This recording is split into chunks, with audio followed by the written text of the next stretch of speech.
You are listening to the Slow Living Podcast, and I'm your host, Stephanie O'Day. What if I told you that you could truly have the life of your dreams, the life you've always wanted, one filled with abundance, joy, and a sense of purpose? It's absolutely possible, and I see it each and every day with my coaching clients. It all starts with learning how to slow down. You deserve to live the life you've always dreamt about. Let's get started. So if you're a fan of the podcast, you're going to absolutely love the book. Slow Living, Cultivating a Life of Purpose in a Hustle-Driven World is now available wherever books are sold. Buy it for yourself, your children, your friends, and your neighbors. You can get all the juicy details at stephanieoday.com/slow living book. Trust me, this is hands down the best $20 you'll ever spend. Hi there, Slow Down Society. Steph here, and welcome back to another edition of the Slow Living Podcast. We're on episode 171, and we're right in the middle of figuring out the new year and what that means for you. And I'm so thrilled because today I have Diane Boden on the podcast today. And Diane is the voice behind the top-rated podcast, Minimalist Moms. Through her show, Diane shares her personal experiences and interviews inspiring guests who offer insights and tips on living a fulfilling life with less. Her ultimate mission is to encourage listeners to think deeply about what they truly need and to find ways to live with less.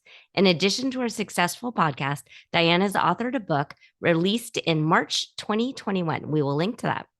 Her words and advice have impacted countless individuals and families looking to simplify their lives and find more meaning in other things that matter most. Diane lives in Columbus, Ohio, with her lovely husband and 3 beautiful children. And I just found out that the day we are recording, her oldest has turned 10. So happy birthday to your baby girl. Yeah, thank you. Yeah, it's so exciting. I can't believe we're finally in double digits. Someone asked me, they said, how does it feel? And I do think that every stage is bittersweet because I like the things that we can do now that you can't necessarily do in the newborn stage, but then you do kind of miss some of those like precious moments that you have. I don't know. It's all bittersweet. So I'm just here for the ride.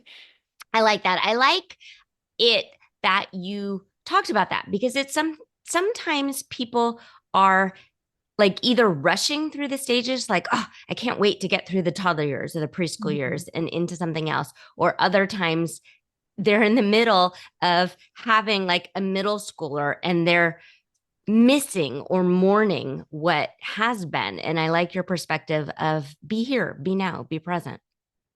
Yeah, absolutely. And I mean, I think that's something that in certain ways, when you have a newborn, you're stuck just at a chair. At least I was with nursing, or you're feeding a bottle. And so you kind of only have time to think and be in the here and now. Once you have one, when you have two, it's a little bit more of a juggle. But I do think that with not just minimalism that we will talk about today, but I think that really encouraged my journey 10 years ago with more of the mindfulness, because it was when I could start just resting and being that you don't really have until you must slow down when you have kids. Yeah.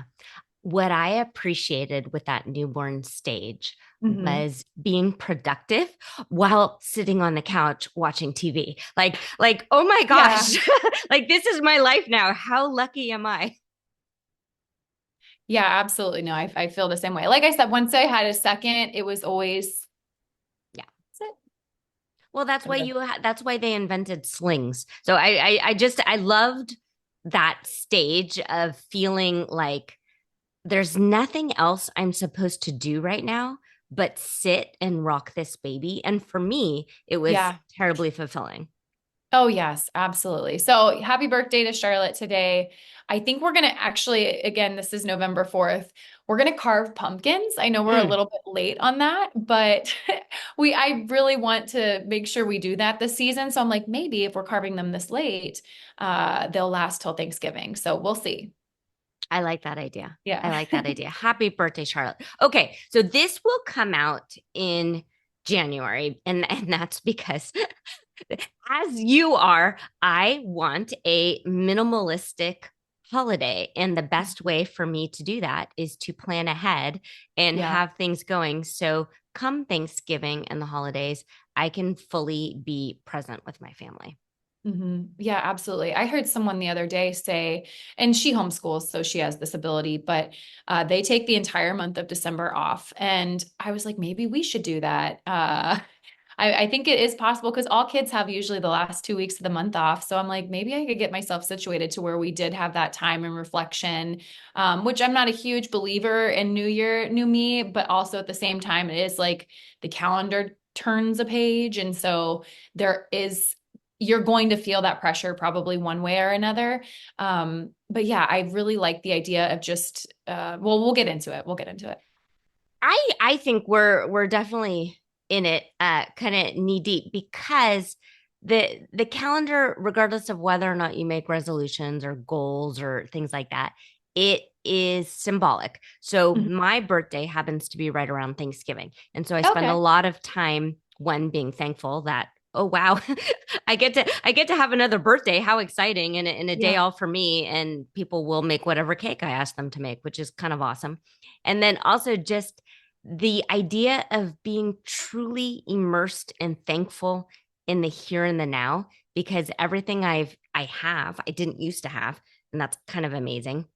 And also the idea that it doesn't take all that much anymore to make me happy. And that I Mhm. think is a great way to start a new year, to start 2025, of what actually matters, and what do I want and need in the world. And really it's the people and just a little bit of things.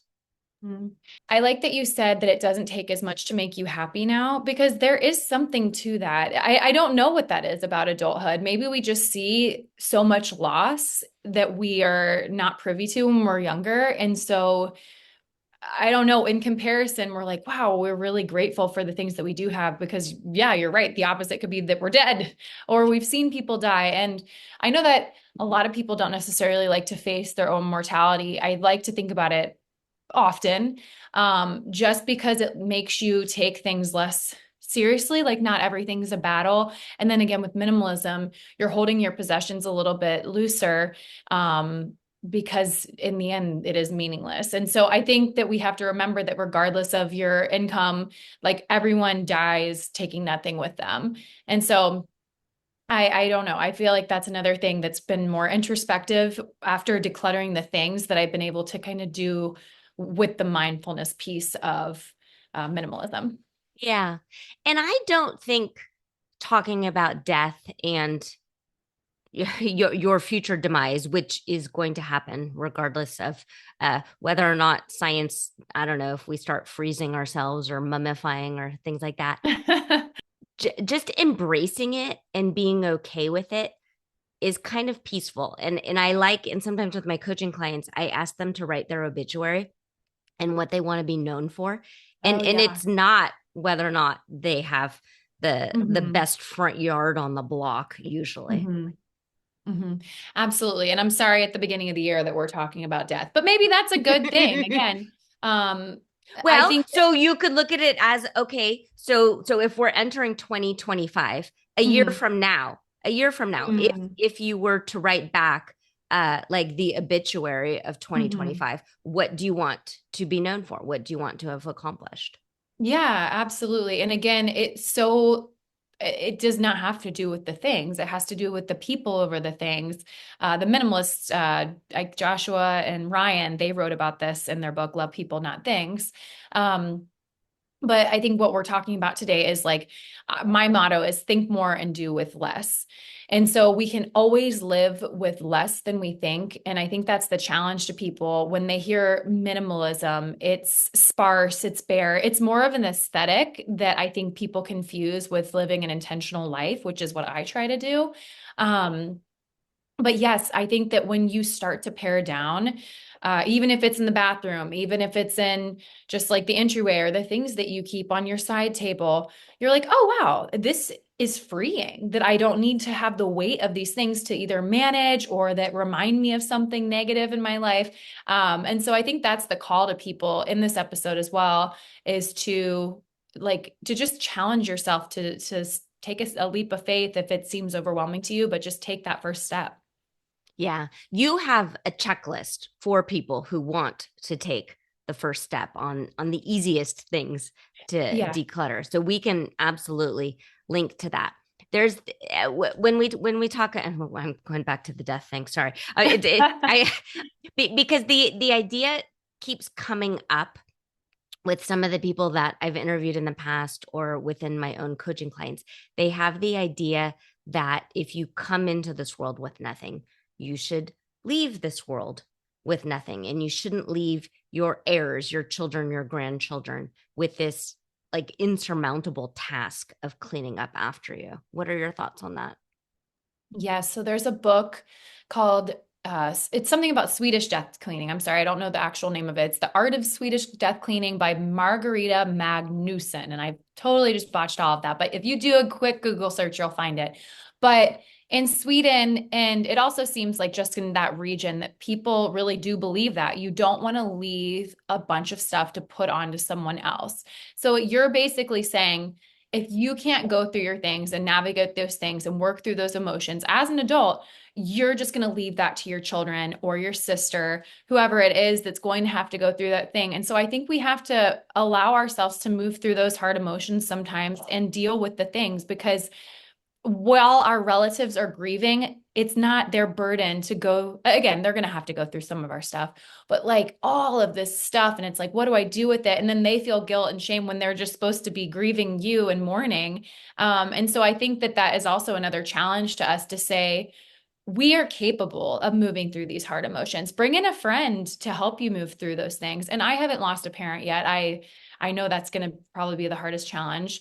But I also don't want to keep a museum of my parents' things in my homes, like these relics. I want to use the things that I love and then pass things on to have continual life on this on this side of eternity. So I don't know. I do think that we I think it also is an American thing where we just don't want to tap into this side of pain. Like we just are not necessarily thinking about any of this because we want our lives, or we've set up our lives to be um, just as comfortable as possible. There's a book called The Comfort Crisis that by Michael Easter that also goes into all of this. So I do think that all of this is tied into a much deeper part of our psyche, and you wouldn't think that your things would make that come up in you. I would agree with that. I think there's a big part of Americanism and in general, people who listen to my podcast and yours predominantly happen to be American. And the idea of if something is uncomfortable, leave it. We started our own country because the one we were in was too uncomfortable. And so we do have this pioneer kind of internal drive where if you're uncomfortable, numb it out with drugs, alcohol, doom scrolling, binge watching, whatever, instead of sitting and being intentional with thoughts, feelings, and emotions. That is a huge part of slow living and a huge part of minimalism, of being okay with actually being bored and actually being okay with your thoughts and watching your own thoughts and talking to yourself um, in often kind of a soothing way, like, oh, okay, self, you are feeling really uncomfortable and anxious right now. Instead of numbing that out or distracting yourself with buy more or the quick add to cart, sit with that for a little while. Yeah, I think oftentimes especially with, I'll generalize with women, at the end of the day, we have had a stressful day. Maybe we haven't nourished ourselves. And so we get on, and Instagram knows, I swear Instagram knows the things that I want before I even know. And so that we find ourselves frivolously making these purchases before, you're right, we even sat with whatever we were feeling, when oftentimes it was that we were tired or hungry and we just need to go to bed, or there's just something that's a symptom. Our compulsivity is a symptom of something larger in us. And again, I've been pursuing this lifestyle for 10, 12 years. And I didn't really realize that it wasn't about the things. And I know I've already said that, but I think that it's just made me do a lot more work on my mind. And again, you have to get your mind right before you can even start taking those steps. And once you build that momentum, it becomes a whole lifestyle overhaul. But yeah, I do think going back to the shopping and the numbing out, that we often just, again, it's a symptom of something that's much deeper. Yeah. So there's that. There's the psychological aspect of minimalism and deciding on purpose to be that way. But it's also insanely practical. So I mean, we touched upon you don't want your children or grandchildren to have to sort through your things. But also, I mean, if you need to evacuate quickly, you need to know where all of the things are in order to quickly evacuate and that kind of thing. Yeah, and I think that I can truly say this. I can say this pretty confidently. I'm looking at our scrapbooks right now, our family scrapbooks, and that is truly the most important thing to me. Anything else, like it's sad. I like my little like trinkets that I have, but none of them I have this deep attachment to. And I think again, once you get to that point, there is so much freedom in it. And that goes kind of back to the death piece of like, you can't take everything with you. And then I like to say, if everything is your favorite, nothing's your favorite. And so I don't know. It's, my gosh, was it? It was, I had this pastor at one point and he was just saying how, if you're possessed, no, I'm not going to go into that story. Never mind. so It's so long. there's the practicality of it. I like Yeah. knowing at any time one of my kids or my husband can call or text and say, "Where's the umbrella? Where's a pair of Mm, scissors?" I actually know where all of the things are all of the time. And mhm. it is, I don't know if this is true in your house. Nothing is lost unless I actually can't find it because someone Mm, says like, "Where's the umbrella?" I'm like, hall closet second shelf, and then they'll text back, not there. I'm like, yeah. yes it is. Move the bin of like hats. They're there. There's like four Hmm. umbrellas. One is Hmm. still in the packaging because we got it as a Christmas present. So like I Hmm. do know where all those things are. And then also with the practicality of in an evacuation or something like that, we know where the passports are. We know where birth certificates are. My Hmm. day job is a school site secretary. And in Oh, order to enroll in school, you need to have a copy of a birth certificate and you need to have the immunizations. It's fascinating to me and not in a judgy way. I'm trying really hard to suspend my judgment. But yes, if you are the grown up and you are the parent in charge of this child and you are given a copy of the birth certificate and then you're enrolling that child 5 years later for school, yes, I do think you should know where it is. yeah, absolutely. These are just some things that are just good habits to be in that we can pass down to our kids too. I love the rule that I also live by is a home for everything and everything has a home. And I don't know if we said this on my episode with you, but I have a junk drawer and I'm totally okay with that junk drawer because I know what's in there. It is just kind of like the random little things you're like, yeah, this doesn't really go in this place, but I know what's in there. So as long as it has a home, I think that's great. If it doesn't, then you kind of need to start reevaluating why do I have this? And that's something that has been very helpful to me. Hard agree. I absolutely have a junk drawer. We actually have two right now because when we remodeled the kitchen, where the little counter where the microwave is, those two Yeah. drawers, there's nothing practical. It's not like I'm going to put serving spoons way over there. So yes, and in that drawer is where extra scissors are, batteries, twist ties off of loaves of bread, the what the screwdrivers, we have like one of Oh, these really yeah. nice screwdrivers where if you pull it apart all of the little pieces are in there. Yeah, it's very practical things. And if you're going to use my screwdriver, you have to go return it to the junk drawer. That is the Yes. rule. Yes, no, absolutely. Yeah, I mean it is just little obscure things, which ours is in the kitchen too. I feel like that's probably pretty common. Maybe entryway is another place. But I'll go through there every so often and say like, okay, it's time to get rid of some of these things. Because ours is even more obscure. We got ballots, like what is it? Just like what are the ballots called that The you voting ballots. yeah, like voting ballots. What are they Yeah. called? Like absentee ballots? Oh Yeah, that's yes. what it is. And I was like, do we have to, what do we do with these? So I just threw them in there. I told my husband, I'm like, let's make sure we just go vote. And then I don't know. So maybe I should have Googled that, but those are in there. It's just like random little things that we'll get to those things, but it's like, this is kind of the landing space put away until then. And that's okay. Like that feels very comfortable to me that that's my little drawer of things. Absolutely. Yeah, I think once you are a grown up, there has to be a process to do things that grown-ups do. So Mm-hmm. grown-ups have to maintain cars. And so Mm-hmm. you need to pay attention to that. Grown-ups need Mm-hmm. to process mail, pay bills on time. And so Yeah. if you're listening to this and you feel like you're drowning or you're behind or you're missing deadlines with important grown-up things, my perspective is figure that process out first. You should not Mm-hmm. be paying late fees on any of your bills. Yeah. No, absolutely. And I don't know. When you look at schooling, which we don't have to go into this whole can of worms, but it is kind of curious the things that we're learning. Like most people aren't using calculus, but it would be beneficial to learn the stock market and to invest. And we don't learn those things. So even just again with some minimalist principles as opposed to consumerism, we should be teaching these things because I don't know how prevalent home ec courses are anymore. It doesn't seem like they're in abundance. Maybe they are, but it just seems like we should learn some of these things, even like laundry. Like I know our parents are supposed to teach us that, but that doesn't always happen. So it's just some of these things of how to be a grown up. Even maybe you could learn how to change your own oil. Like it just seems like we need to be able to manage these things. You're fully capable. If you don't know how, ask, watch a YouTube video. I love to pull in people for help when I'm sorting through certain things that seem like they're in that I don't love them, but maybe I want to possibly keep them. So they're in that limbo stage. And when they're there, I love to get assessment from other people. Mostly it's just like my sister and my husband, but they can kind of help me navigate it if it feels like, oh, I'm not quite ready to get rid of this. So that's also been really helpful for me.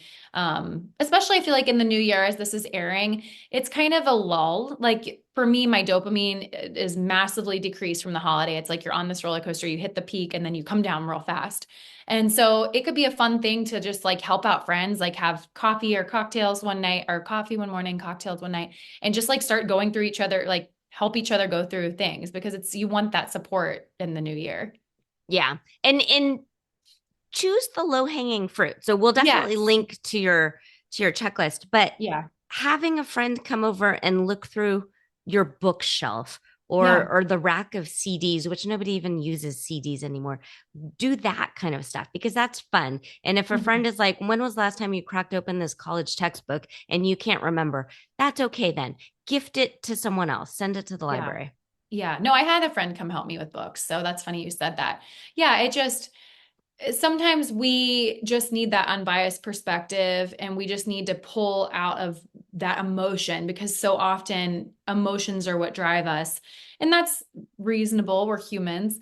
But I always like to just tap into that more rational side. Like, what have my habits been? What are my patterns? I don't want to live for this idea of myself. I want to live for my true self. And so I think even going into the new year with radical honesty about who you are. And it's okay if you don't like some of the things that you see or that you write down. That's totally okay. We've all been there. And so you're in good company, but don't not act because you feel the shame and the guilt. It's like I'm going to take again just one step forward to start moving through these things, but don't lie to yourself and continue to be in a bad habit and carry that on because you're going to have so much regret at the end of your life if you do that. Yeah. So right now you are actively in the middle of raising children. Your kids are 10, 7, and 5. So I'm Mhm. going to assume they each have their own stuff. They each Mhm. have a lunchbox, a water bottle, a backpack, uh, paper, so much Mhm. paper. Mhm. What is a really good, like, okay, I can handle this and it's not an overwhelming task in order to manage three people's lives. Sure. I'm probably in certain ways the wrong person to ask because I definitely get by in just like these janky ways that they don't all have lunch boxes. Because I homeschool my oldest and my youngest is 5, he's often with us. And then I don't know, the 5-year-old buys lunch at school, so he doesn't have a lunchbox. But we all have just like one big lunchbox that I'm managing for all of us when we're going out if we need to.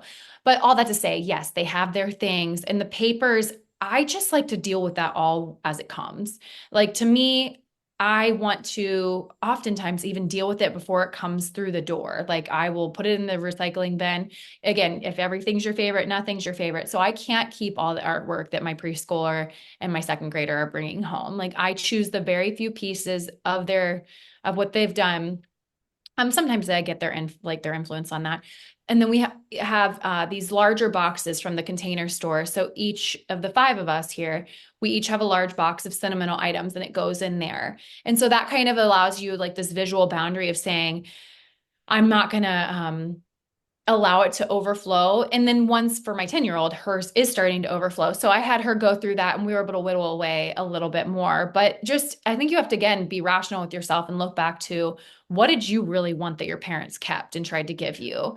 Because often it's like, I don't know what I'm going to do with this. And it's really just the sentimental pull that I feel like I feel bad about not, about getting rid of it. And so to me, I'm like, I want to just have like a box that I give to my kids. And then again, we continually go through those things together. But with the kind of, the same thing kind of applies to their bedrooms because that's where all the toys are. They each have their own space.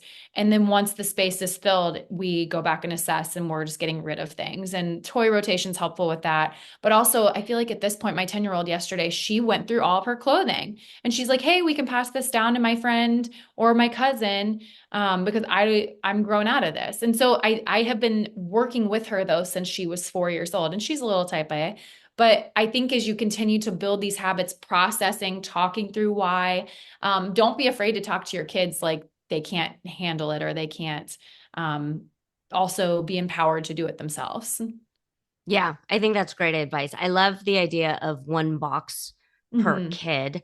Um, we started this and my children are older now, so that Yeah. they're much older. They're 23, 20, and 14 right now. Uh-huh. But we have their report cards.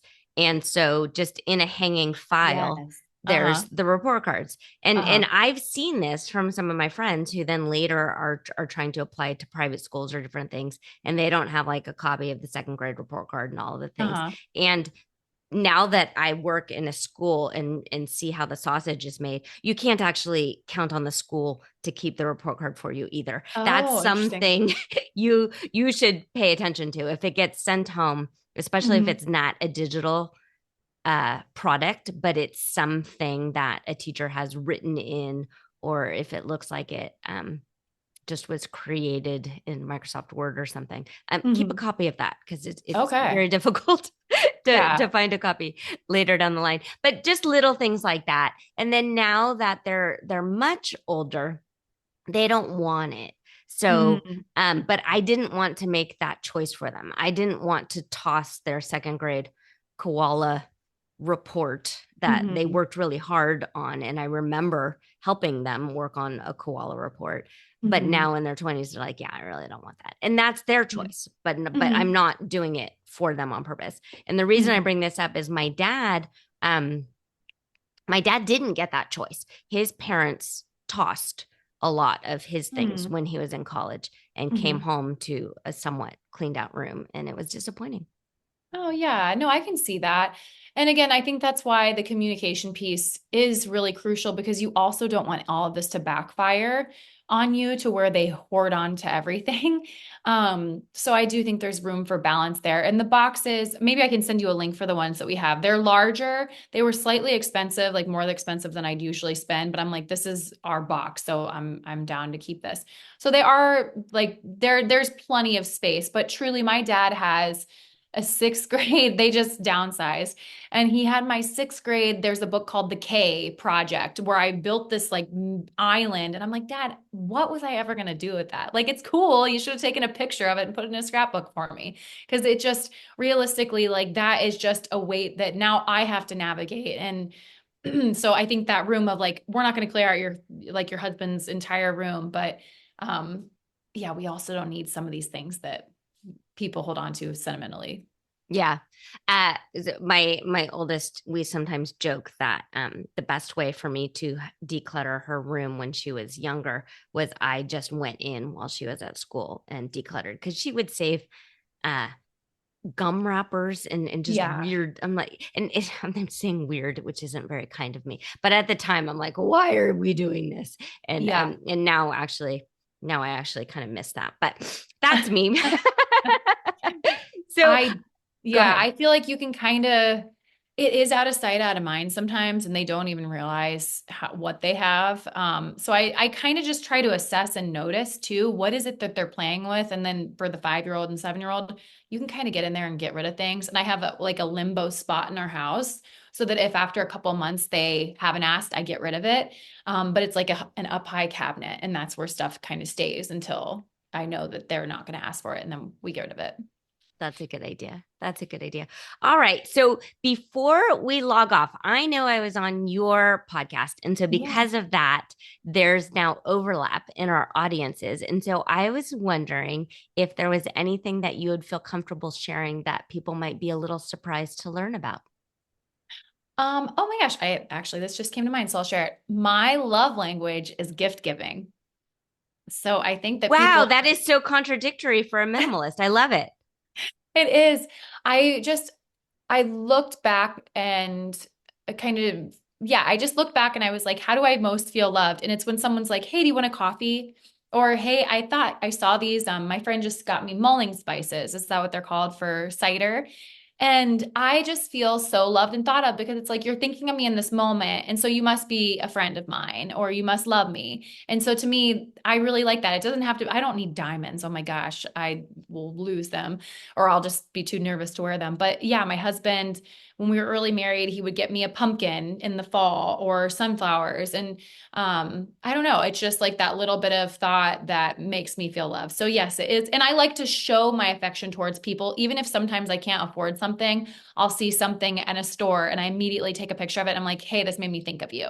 And so like I'd like to give this gift to whomever, but it's just like, hey, this is me thinking of you in that way. So yeah, it is a little bit contradictory, but yeah, that's me.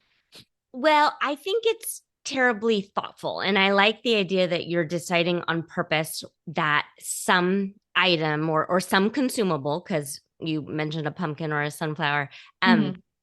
reminds you of someone. And so it's Hmm. showing the intention and the purpose behind the gift giving, not just giving out of obligation or guilt or because you think you have to. Hmm. You're choosing on purpose to do so. Yeah, again, even if I take a picture, there was this really cool Christmas vacation Christmas village that I saw once, and it was super expensive. And I wanted to get it for my dad, but I was like, oh, I can't spend this much money on it. So I just texted him a picture and was like, I loved this, and I thought of you when I saw it. So I just think those little like even check-ins during the day help me. I love my friends. They're the most like they're very important to me. And so I think that that kind of helps you continue to be a good friend as well. That's a great idea. That's a great idea. All right, Diane, thank you so much for being here and spending time with us. And thank you, Slow Down Society. This is it. New year. You get to decide what that means for you. And if what you've done so far doesn't feel right with you, doesn't sit, this is your clean slate. Just like the snow. The snow covers everything up and it's fresh and bright and clean. That's what 2025 is for you. Take care, and I'll see you again next week. Do you have a slow living story to share? Leave me a voicemail at stephanieoday.com/podcast with any questions, comments, feedback, or testimonials, and I will be sure to include it in an upcoming episode. Also, if you found value in this episode, please share it with your family and friends and subscribe through your favorite podcast provider. The more you share, comment, and leave positive reviews, the more people we can reach and share the slow living lifestyle and messaging. Thank you, Slow Down Society, and have an absolutely wonderful day.